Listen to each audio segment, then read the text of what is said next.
Side love, let me find you a place where the cares of the day will be carried away by the smile on your face.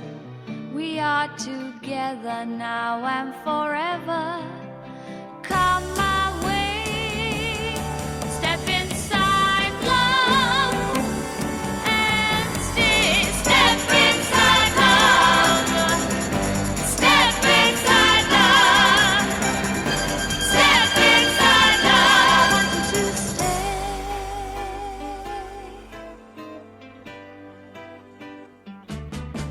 You look tired, love. Let me turn down the light. Coming out of the cold, rest your head on my shoulder and love me tonight. I'll always be here if you should need me. Night and day, step inside love and stay. Step inside love, step inside love, step inside love. I want you to stay.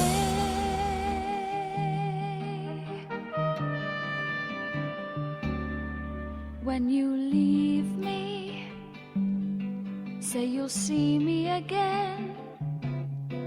For I know in my heart we will not be apart, and I'll miss you till then. We'll be together now and forever.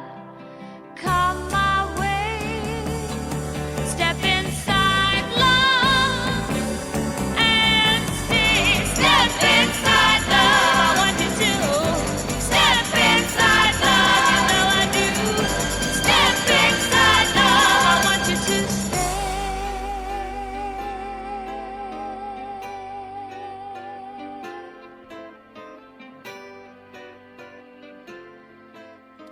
Well, do you remember that young lady called Yes. Priscilla White? Priscilla White and Yeah. changed it to Cilla Black. Very topical at the moment because there's this documentary autobiography. I've actually bio. I've caught a little bit about it actually. You know, It's actually very good. Yeah. It's got some rave reviews of various people, particularly those in the music industry. including herself as well, because I'm glad she, because I didn't know what she thought of it. Yeah, no. She's met the girl who's playing her, you know, and She was on Who Do You Think You Are as well a couple of weeks ago. Was she? Yeah, very good. Didn't know that. No, sorry. Yeah, well, Priscilla Maria Veronica White, to give her a full name, was born on the 27th of May 1943 in Vauxhall, Liverpool, Lancashire.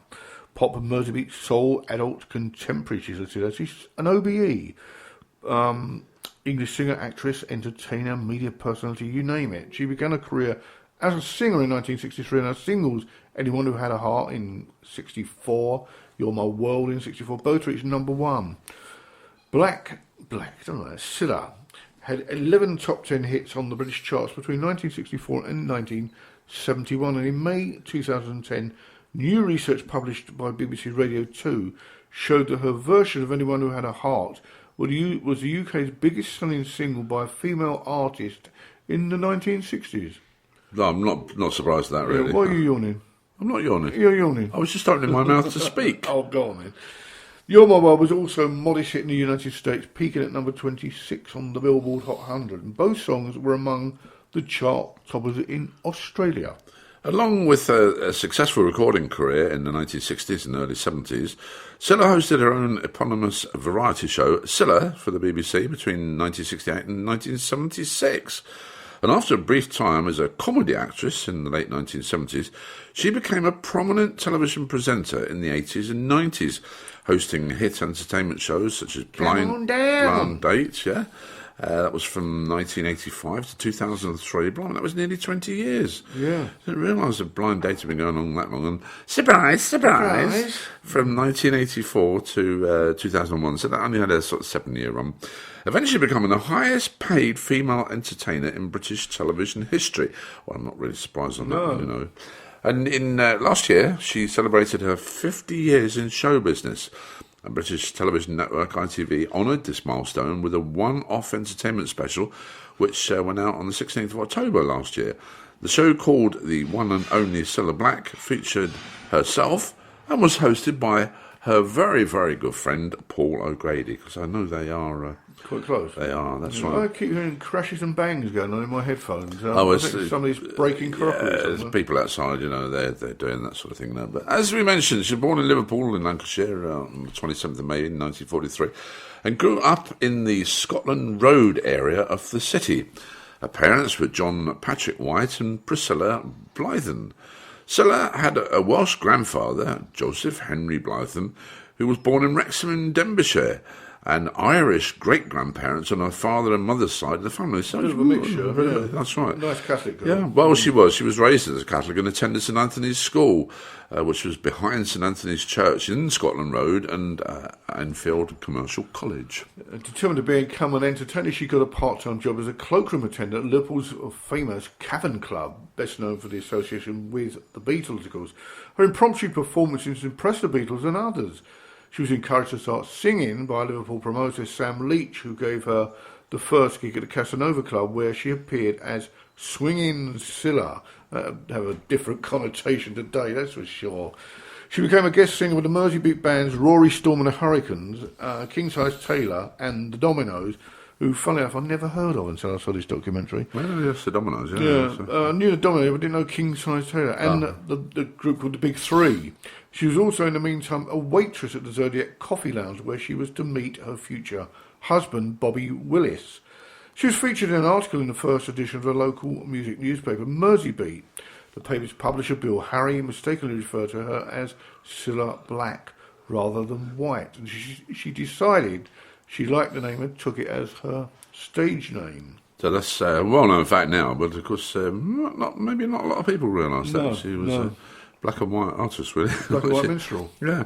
Cilla signed her first contract with a long-time friend and neighbour, Terry McCann, but this contract was never honoured because it was signed when she was underage, and her father subsequently signed her with Brian Epstein, which was probably the best thing he could have ever done. Yeah. Because Epstein had a portfolio of local artists. At first, he showed little interest in her. She was introduced to Epstein by John Lennon, who persuaded him to audition her. Well, her first audition was a complete failure, partly because of nerves, and partly because the Beatles, who supported her, played the songs in their vocal key rather than repitching them for Black's voice. In her autobiography, What's It All About, she writes... What's it all about? Yeah, she writes, I'd chosen to do Summertime, but at the very last moment, I wish I hadn't. I adored this song and had sung it when I came to Birkenhead with the Big Three, but I hadn't rehearsed it with the Beatles, and it just occurred to me that they would play it in the wrong key. It was too late for second thoughts, though, and with one last wicked wink at me, John set the group off playing. I'd been right to worry. The music was not in my key, and any adjustments that the boys were now trying to make were too late to save me. My voice sounded awful, destroyed, and wanting to die, I struggled on to the end. She did indeed. But after seeing her another day at the Blue Angel Jazz Club, Epstein contracted with Black as his only female client on the 6th of September 1963. Long time ago, isn't it? Epstein introduced Black to George Martin, who signed her to Parlophone and produced her debut single, Love of the Loved, written by Lennon and McCartney, which was released only 3 weeks after she contracted with Epstein. Despite an appearance on ABC TV's popular Thank Your Lucky Stars, the singer peaked at a modest number 35 in Britain, a relative failure compared to debut releases of Epstein's most successful artists, the Beatles, Jerry and the Pacemaker, Billy J. Kramer and the Dakotas. I think she was quite sort of heartbroken about that it hadn't got any higher. But number 35 is hardly a failure, is it? No, not really, no. When you got hundreds of records being released every week. Yeah. The second single released at the beginning of 1964 was a cover of the Burt Bacharach Hal David composition Anyone Who Had a Heart, which had been written for Dionne Warwick, or Warwick as some call her. The single beat Warwick's recording into the UK charts and rose to number 1 in Britain in February 1964, where it spent 3 weeks and sold 800,000 copies in the UK in the process. The second UK number 1, You're My World, was an English-language rendition of the Italian popular song Il Mio Mondo. She also enjoyed a chart success with the song in Australia, New Zealand, Europe, South Africa and Canada. And both songs sold over 1 million copies worldwide and were awarded gold discs. Black's 2 number 1 successes were followed by the release of another Lennon-McCartney composition, It's For You, which was her fourth UK single. Paul McCartney played piano on the recording session, and the song proved to be another major international success for Black, peaking at number 7 in the UK. She belonged to a generation of British female singers, which included Dusty Springfield, Helen Shapiro, Petula Clark, Sandy Shaw, and of course Lulu. These artists, other than Petula Clark, were not singer-songwriters, but interpreters of 1960 contemporary popular music by songwriters and producers. Cilla recorded much of the material during this time, including songs written by Phil Spector, Randy Newman, Tim Hardman, and of course Burt Bacharach, all produced by George Martin at the Abbey Road Studios. A version of You've Lost That Loving Feeling in 1965 reached number 2 in the UK charts, and in the same week that the Righteous Brothers' original version of the song went to number 1. This was the first of only 3 occasions in the history of the British Top 40 where the same song, recorded by 2 different artists, held the top 2 positions in the chart in the same week. No, never. That's fascinating, isn't it? George Martin and Parlophone's attempts to pull off the same trick that they had succeeded at with Anyone Who Had Their Hearts, taking a strong song released by an American artist hitherto unknown to British audiences and giving it to Cilla, didn't succeed in the same spectacular fashion in February 1965 as it had done 12 months earlier. Being so closely associated with the Beatles, Black became one of the select group of artists in the 1964-65 period, the others in the same position being Billy J. Kramer and the Dakotas and Peter and Gordon, to record more than one Lennon-McCartney composition. Black continued to record Lennon and McCartney compositions throughout the period, from 1963 to 1973, that she was under contract to EMI's Parlophone. Black's recordings of Yesterday, For No One, and Across the Universe were acclaimed critically and became radio favourites. McCartney said Black's 1972 interpretation of The Long and Winding Road represented for him how he always intended the song to be sung. Her career in the United States, although it began enthusiastically by Epstein and his PR team, was limited to just a few television appearances in the Ed Sullivan Show, the 1965 cabaret season at the Plaza Hotel in New York, and success with You're My World, which made it to number 26 on the Billboard Hot 100. That song was to be her only stateside chart success, and Elvis Presley had a copy on his personal jukebox at his Graceland home. Yes, well, it was a hotel, really, wasn't it? Probably, yeah. Cilla herself recognised that to achieve popular status in the USA, she would need to devote much more time to touring.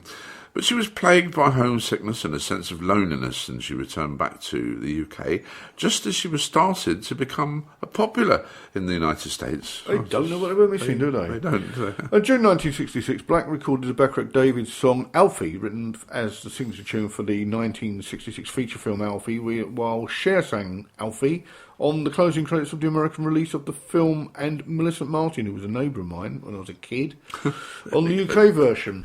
I had to get that one in. Yes, that's right. Black was the first and only artist to have a hit with the song in the UK, where it reached number 9. Alfie went on to become... that was Michael Caine, was it, in the film? Yeah. Alfie went on to become a success for both Cher in 1966 and Dionne Warwick in 1967 in the USA. Black's version of Alfie was arranged and conducted by Bacharach himself as a recording session at Abbey Road. Bacharach insisted on several takes, and Black cited the session as one of the most demanding of her recording career. And for Bacharach part, he said, there weren't too many white singers around who could convey the emotion that I felt in many of the songs I wrote, but that changed with people like Cilla Black. By the end of... sorry, go on. I was going to say, very sort of gentleman. It always comes across as a gentleman. Oh, Burt Bacharach was. No, not Burt Bacharach. Sorry, that was Burt Bacharach. Yeah, I'm thinking of Martin. Oh, yes, George Martin. George Martin, yeah. By the end of 66, Cilla had guested on Peter Cook and Dudley Moore's Not Only, but also, she'd appeared on Ray Galton, Alan Simpson's Review in London's West End, Way Out in Piccadilly, alongside Frankie Howard's most notable appearances on the Eamon Andrews Show, and she starred in her own television special, the first of its kind to be filmed in colour, Cilla at the Savoy. And Epstein's attempts to make Black a film actress were less successful. A brief appearance in the Beat film Ferry Across the Mersey, and a leading role alongside David Warner in the 1968 psychedelic comedy Work as a Four-Letter Word, were largely ignored by the film critics. And in 1997, an interview with Record Collector magazine, she revealed that she was asked to appear in the 1969 film The Italian Job, playing the part of Michael